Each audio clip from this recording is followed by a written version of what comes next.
Assalamualaikum warahmatullahi wabarakatuh. Selamat pagi anak-anak semua.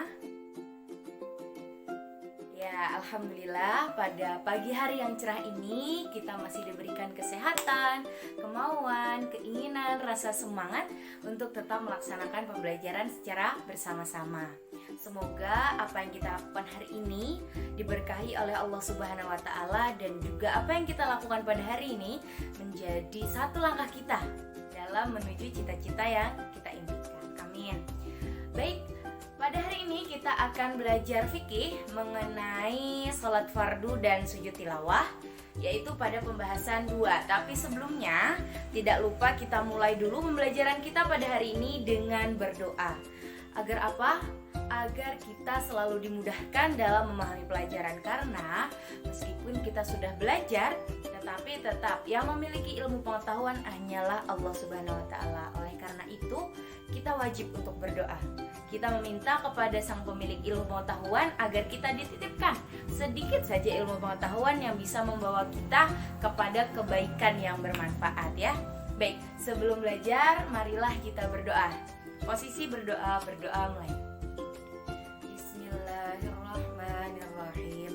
Raditu billahi robba wa bil islami dina wa bil muhammadin nabiyya wa rasulah. Rabbi zidni ilman nafi'a warzuqna fahman kamila walhiqni bis solihin walhamdulillahi rabbil alamin. Baik, Ibu sebelum melaksanakan pembelajaran terlebih dahulu akan mengecek kehadiran kalian semua, ya. Apakah di kelas Ibu ini lengkap atau tidak? Yang pertama, Rismanya di Ansari. Yang kedua, Nurun ala Nur. Ya, baik. Yang ketiga, Lailatul Zahroh. Baik. Yang keempat, Raudatul Hasanah. Baik, alhamdulillah murid hari ini lengkap, hadir semua dalam keadaan sehat. Baik, langsung saja silahkan buka bukunya halaman 23. Kita akan belajar bab 2 pembelajaran fikih, yaitu mengenai sholat fardu dan sujud tilawah. Silahkan dibuka dulu bukunya, ya. Baik, sebelum memulai pembelajaran, Ibu akan terlebih dahulu menyampaikan apa yang menjadi tujuan kita dalam pembelajaran pada hari ini. Mohon didengarkan dan disimak dengan baik agar kalian bisa mencapai tujuan ini. Kalian bisa mencapai harapan yang sudah Ibu tuangkan dalam tujuan pembelajaran. Yang pertama, melalui metode ceramah, siswa mampu menjelaskan kembali ketentuan sholat fardu dan sujud tilawah. Yang kedua, melalui metode ceramah, siswa mampu menjelaskan kembali ketentuan sujud sahwi dengan baik dan benar. Yang ketiga, melalui metode ceramah, siswa dapat menunjukkan hikmah pelaksanaan sholat dengan baik dan benar.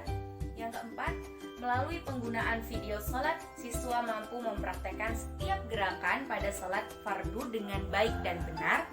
Yang terakhir, melalui tayangan video pembelajaran, siswa mampu memperagakan tata cara sujud sahwi dengan baik dan benar. Jadi itu tujuan yang akan kita capai pada pembelajaran hari ini. Jadi Ibu harapkan kalian agar dapat menyimak dengan sungguh-sungguh materi yang akan dipelajari hari ini, agar kalian bisa mendapatkan ilmu dan keberkahan dari Allah Subhanahu wa taala. Amin. Baik, selanjutnya silahkan sudah dibuka halaman 23. Baik, apabila sudah, Ibu akan menjelaskan terlebih dahulu pengertian dari sholat fardu. Yang pertama, sholat fardu.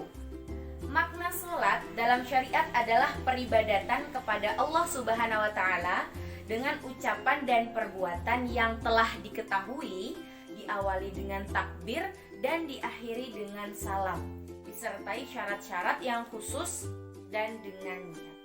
Jadi sholat di sini adalah ibadah yang menempati posisi kedua dalam rukun Islam setelah syahadat.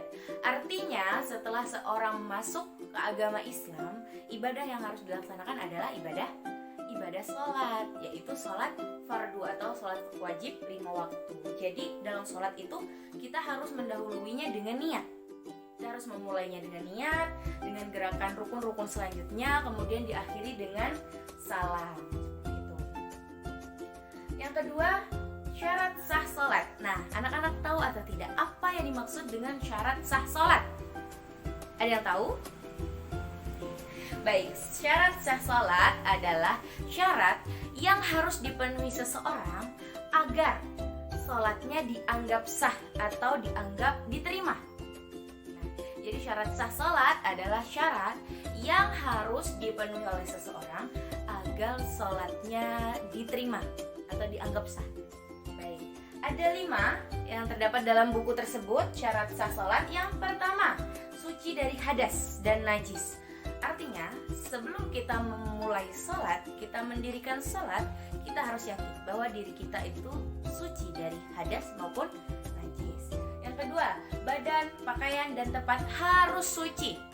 Gunakan pakaian sebaik mungkin untuk sholat, karena sholat adalah ibadah yang menghadirkan diri kita kepada Allah.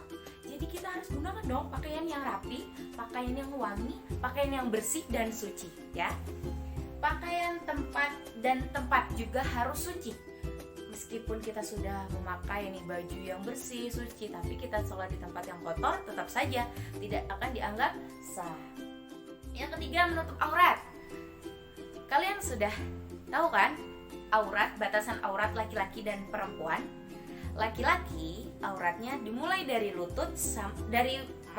dari perut sampai lutut. Apabila perempuan, dari ujung rambut sampai ujung kaki, kecuali telapak tangan dan muka. Baik. Yang keempat, menghadap kiblat. Tentu saja sholatnya seorang muslim apabila tidak menghadap kiblat maka dianggap tidak sah. Yang kelima, telah tiba waktu sholat. Jadi apabila kita sholat karena semangatnya nih atau sedang terburu-buru jadi melaksanakan sholat sebelum datang waktunya, maka sholatnya dianggap tidak sah. Nah, seperti itu. Itu syarat sah sholat. Yang selanjutnya, syarat wajib sholat. Jika tadi ada syarat sah sholat, nah yang ini syarat wajib sholat. Nah, apa yang dimaksud syarat wajib sholat? Syarat wajib sholat artinya adalah syarat yang harus dipenuhi oleh seseorang yang menjadikannya wajib untuk melaksanakan sholat. Ada berapa? Ada 5 yang terdapat dalam buku. Yang pertama, Islam. Tentu, jika tidak Islam maka tidak diwajibkan untuk sholat. Yang kedua, telah menerima dakwah Islam. Yang ketiga, suci dari haid dan nifas. Nah, bagi perempuan nih yang sedang berhalangan atau haid maka tidak diwajibkan untuk sholat.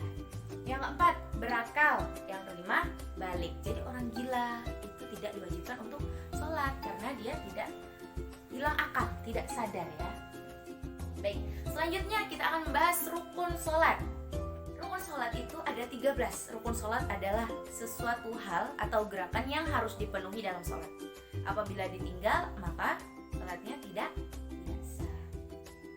Yang pertama, niat. Tentu harus membaca niat. Yang kedua, berdiri dengan tegak bagi yang mampu. Yang ketiga, takbiratul ihram. Yang keempat, membaca al-fatihah. Yang kelima, ruku dengan tumakninah. Yang keenam, i'tidal.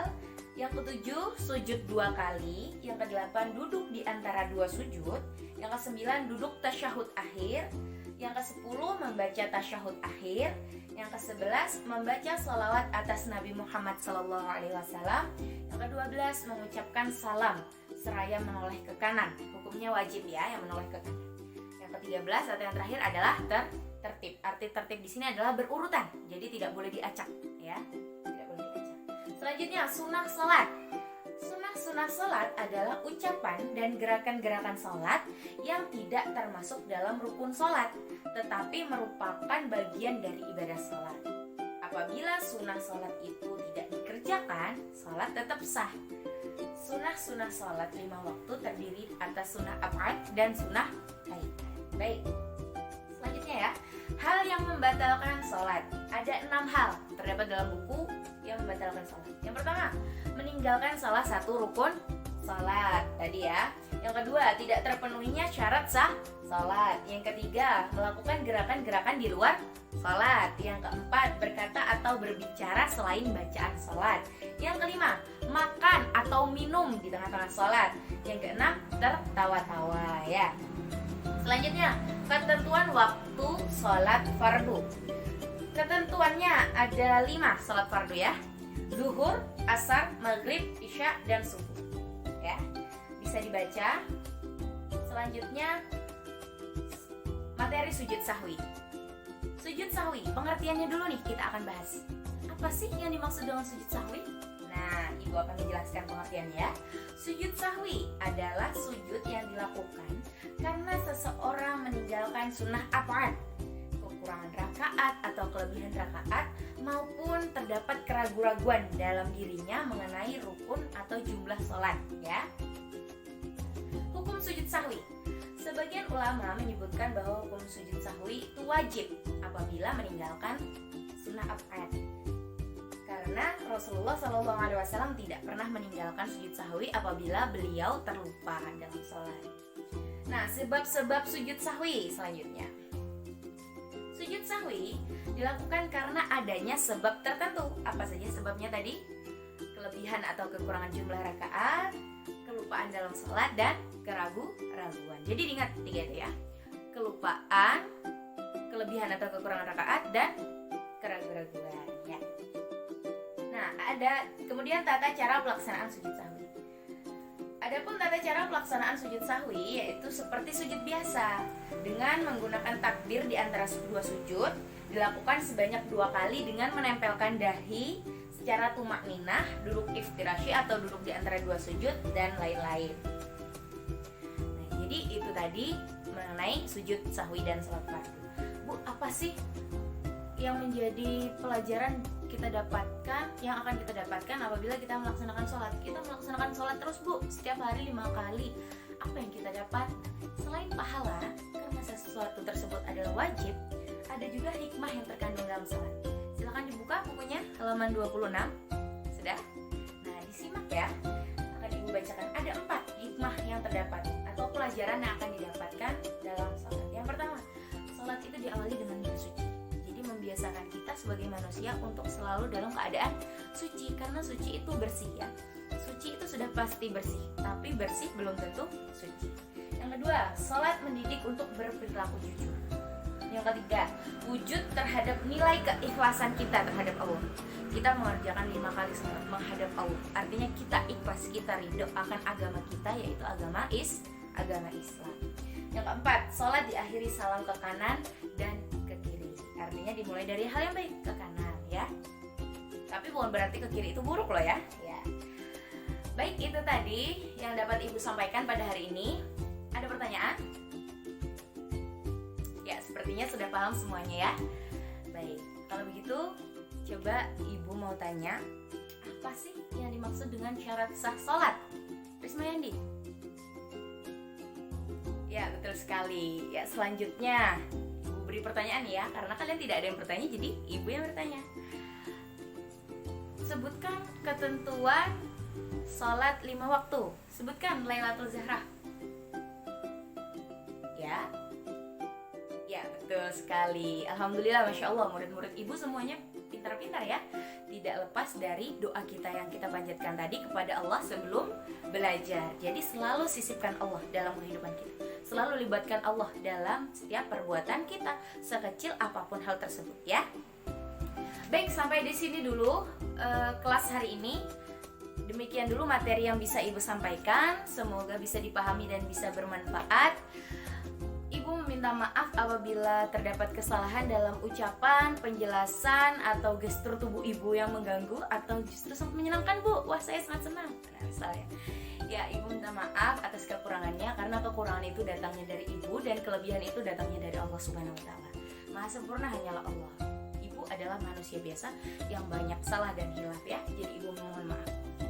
Sampai di sini dulu perjumpaan kita hari ini. Sampai bertemu lagi minggu depan dengan ibu dengan semangat yang lebih baru, dengan semangat yang lebih membara. Kita akan belajar minggu depan lagi ya.